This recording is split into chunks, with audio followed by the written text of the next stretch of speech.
वशिष्ठ भरत संवाद। श्री राम जी को लाने के लिए चित्रकूट जाने की तैयारी।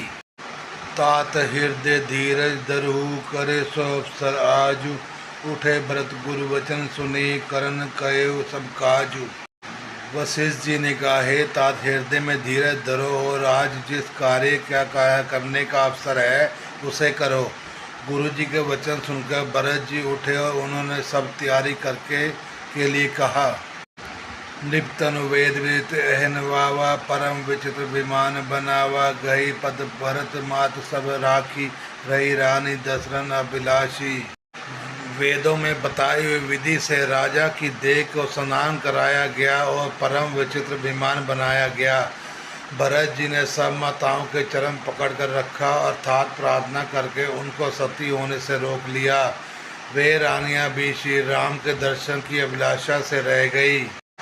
चंदन अगर बार बहु आए अमित अनेक सुगंध सुहाय। सरज तीर रच चिता बनाई जन सुरपुर सो पान सुहाई। चंदन और अगर के तथा और भी अनेकों प्रकार की अपार कपूर गुग्गल केसर आदि सुगंध द्रव्यों से बोझ आए। सरयू नदी के तट पर सुंदर चिता रचकर बनाई गई जो ऐसी मालूम होती थी मानो स्वर्ग की सुंदर सीढ़ी हो।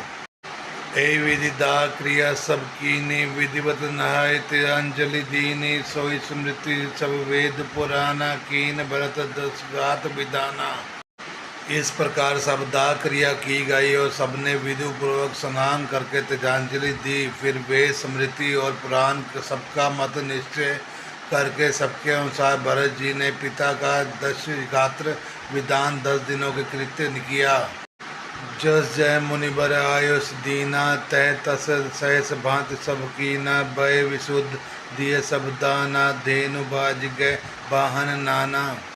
मुनि श्रेष्ठ वशिष्ठ जी ने जहाँ जैसे आज्ञा दी वहाँ भरत जी ने वैसे ही हजारों प्रकार से किया। शुद्ध हो जाने पर विधि पूर्वक सब दान दिए। गायें तथा घोड़े हाथी आदि अनेक प्रकार की सवारियाँ। सिंहासन भूषण बसन अन्न धर निधन धाम। दिए व्रत लई भूमि सुर बे परिपूरन काम। सिंहासन गहरे कपड़े अन्न पृथ्वी धन और मकान भरत जी ने दिए। भूदेव ब्राह्मण दान पाकर परिपूर्ण काम हो गए अर्थात उनकी सारे मनोकामनाएं अच्छी तरह से पूरी हो गई।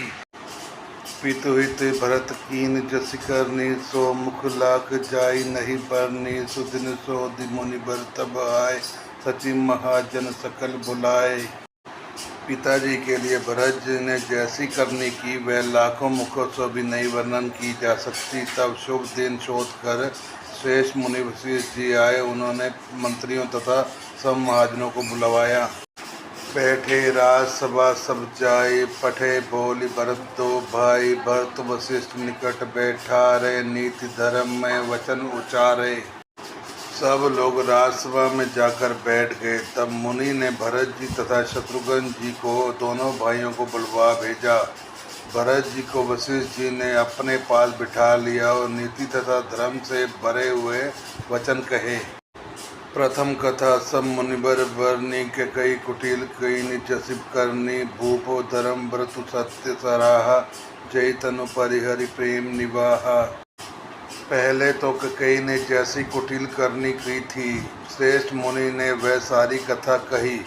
फिर राजा के धर्म व्रत और सत्य की सराहना की जिन्होंने शरीर त्याग कर प्रेम को निभाया। कहत राम गुल सीन सुभाव सजल नयन पुल कयो मुनि राव। बहुरी लखन सिय प्रीति बखानी सो कसने मगन मुनि ज्ञानी। श्री रामचंद्र जी के गुणशील और स्वभाव का वर्णन करते करते तो मुनिराज के नेत्रों में जल भर आया। वे शरीर से पुलकित हो गए। फिर लक्ष्मण जी और सीता जी के प्रेम की बढ़ाई करते हुए ज्ञानी मुनि शोक और स्नेह में मगन हो गए। सुनो भरत भावी प्रबल बिलखि कहे मुनिनाथ। हानि लाभ जीवन मरनो जसो अब जसो विधिहात। मुनिनाथ ने बिलख कर दुखी होकर कहा, हे भरत सुनो, भावी होनहार बड़ी बलवान है। हानि लाभ जीवन मरण यश अपयश ये सब विधाता के हाथ में है। अस विचारी कई दईसी दोषु व्यर्थ काहि पर कीजिए रोसु तात विचारी करो मन माही सोच जोग दशरथ निपनाही। ऐसा विचार कर किसे दोष दिया जाए और व्यर्थ किस पर क्रोध किया जाए। हे तात मन में विचार करो, राजा दशरथ सोच करने योग्य नहीं है। सोचे विप्र जो वेद विहीना तज निज धर्म विषय लय लीना। सोचे नृपि जो नीति न जाना जही न प्रजा प्रिय प्राण समाना। सोच उस ब्राह्मण का करना चाहिए जो वेद नहीं जानता और जो अपना धर्म छोड़कर विषय भोग में लीन रहता है। उस राजा का सोच करना चाहिए जो नीति नहीं जानता और जिसको प्रजा प्राणों के समान प्यारी नहीं है।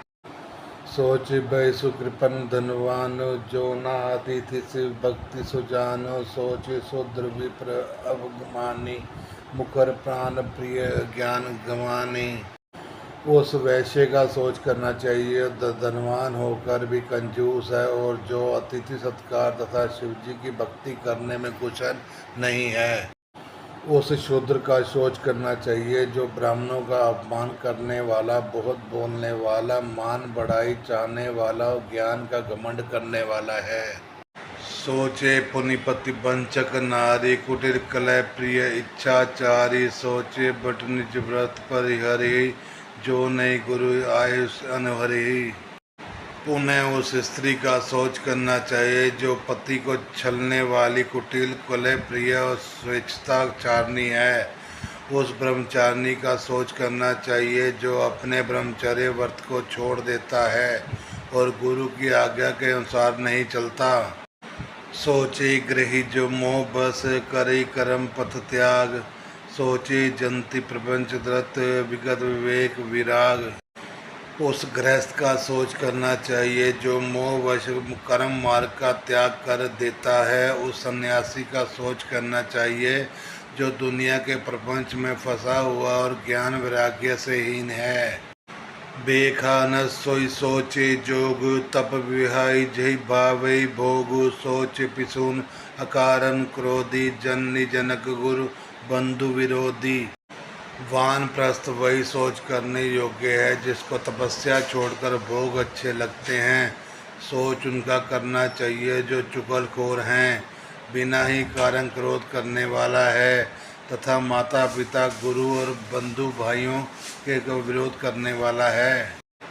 सब विधि सोचिए पर अपकारी निज तन पोषक निर्दय भारी। सोचनीय सभी विधि सोई जो ना छाड़ी छलु हरिजन होई। सब प्रकार से उसका सोच करना चाहिए जो दूसरों का अनिष्ट करता है, अपने ही शरीर का पोषण करता है और जो बड़ा भारी निर्दय है और वह तो सभी प्रकार से सोच करने योग्य है जो छल छोड़कर हरि का भक्त नहीं होता। सोचनीय नहीं कौशल राव भुवि भुवन चारि दस प्रकट प्रभाव। भयो न अहि न अब होनिहारा भूप भरत जस पिता तुम्हारा। कौशल राज दशरथ जी सोच करने योग्य नहीं है जिनका प्रभाव 14 लोकों में प्रकट है। हे भरत, तुम्हारे पिता जैसा राजा तो ना हुआ है ना ही और अब होने वाला है। विधि हरिहर सुरपति दिशिनाथा बरनी सब दशरथ गुण गाथा। ब्रह्मा विष्णु शिव इंद्र और दिक्पाल सभी दशरथ जी के गुणों की कथाएं कहा करते हैं। कहो तात कही भांति को करो बड़ाई। तासु राम लखन तुम शत्रुघ्न सरिस्वन सुच जासु। हे तात कहो, उनकी बड़ाई कौन किस प्रकार करेगा जिनके श्री राम लक्ष्मण और तुम और शत्रुघ्न सरीखे पवित्र पुत्र हैं। सब प्रकार भूपति बड़बागी बादि विषादु करे तहि लागी। यह सुनि समझी सोच परिहरहु सिर दुनि राज जयासु करेऊ।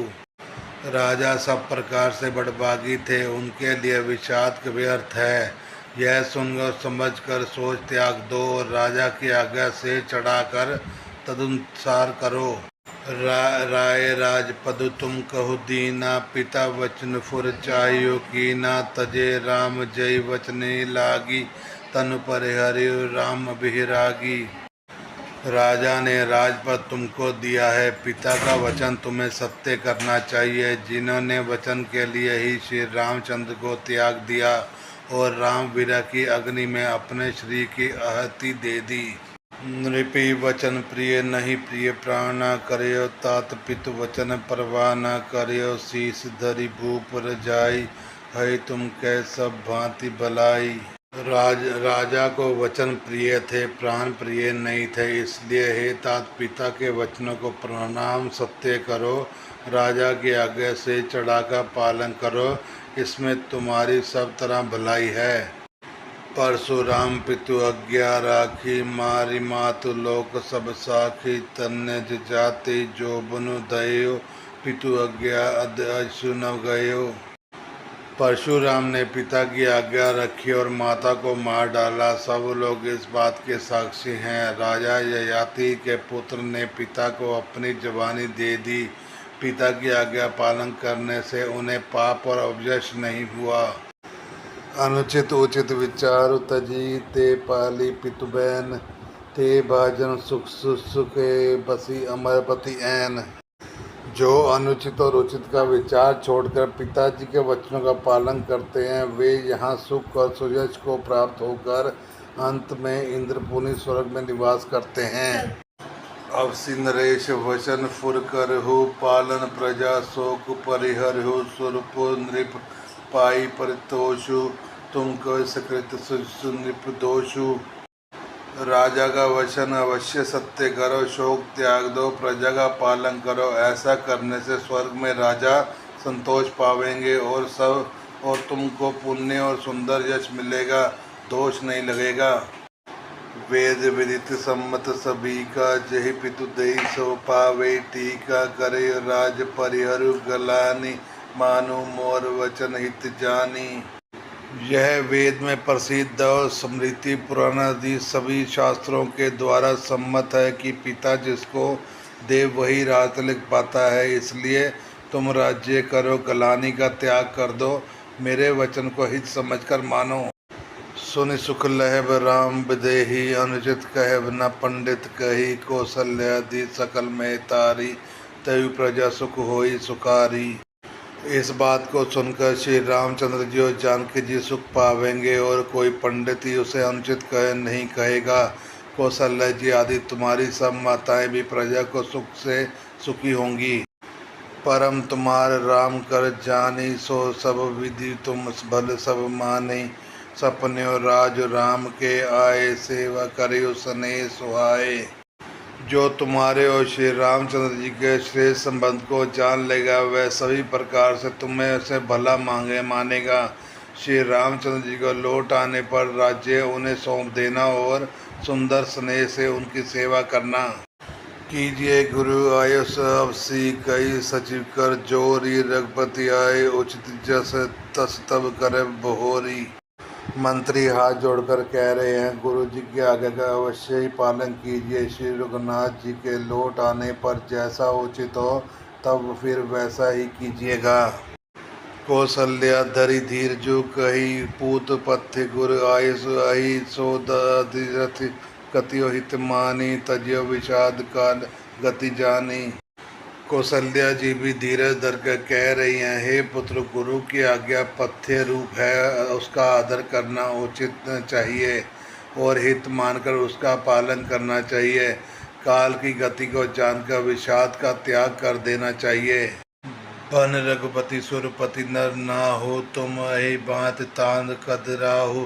परिजन प्रजा सचिव सब अम्बा, तुमरे सुत सब कहि अवलंबा। श्री रघुनाथ जी वन में है, महाराज स्वर्ग का राज्य करने चले गए और हे तात तुम इस प्रकार कातर हो रहे हो। हे पुत्र, कुटुंब प्रजा मंत्री और सब माताओं के सबके एक तुम ही सहारे हो। लख विधि बाम काल कठिनाई, धीर धरो मात बल जाए। सिर धरि गुरु आए स्वन सरहु, प्रजा पाली परिजन दुख हरहु। विधाता को प्रतिकूल और काल को कठोर देखकर धीरज धरो, माता तुम्हारी बलियारी जाती है। गुरु की आज्ञा को सिर चढ़ाकर उसी के अनुसार कार्य करो और प्रजा का पालन कर कुटुंबियों का दुख हरो। गुरु के वचन सचिव अभिनंदनु, सुनि भरत हित जन चंदनु, सुनि बहोरी मात मृदुबानी, शील सने सरल रस सानी। भरत जी ने गुरु के वचनों और मंत्रियों के अभिनंदन अनुमोदन को सुना और उनके हृदय के लिए मानव चंदन के समान शीतल थे। फिर उन्होंने शील स्नेह और सरलता के रस से सनी हुई माता कौशल्या की कोमल वाणी सुनी। सानी सरल रस मातुबानी, सुनी भरत व्याकुल भय, लोचन सरूर सरबत सींचत, विरय उर अंकुर नय, सो दशा देखत समय ते ही, बिसरे सभी सुधि देह की, तुलसी सराहत सकल सारद, शिव सहज स्नेह की। सरलता के रस से सुनी माता की वाणी सुनकर भरत जी व्याकुल हो गए। उनके नेत्रों में कमल जल आंसू बहाकर हृदय के वीर रूपी नवीन अंकुर को सींचने लगे। नेत्रों के आंसू से उनके वियोग दुख को बहुत ही बढ़ाकर उन्हें अत्यंत व्याकुल कर दिया। उनकी वह दशा देखकर उस समय सबको अपने शरीर की सुध भूल गई। तुलसीदास जी कहते हैं, स्वाभाविक प्रेम की सीमा श्री भरत जी की सब लोग आदरपूर्वक सराहना करने लगे। भरतु कमल कर जोरी, धीर धरी वचन अमित जन बोरी, देत उचित उत्तर सभी। धैर्य की दूरी को धारण करने वाले भरत जी धीरज धरकर कमल के समान हाथों को जोड़कर वचनों को मानो अमृत में डुबोकर सबके उचित उत्तर देने लगे। मास परायण 18वां विश्राम।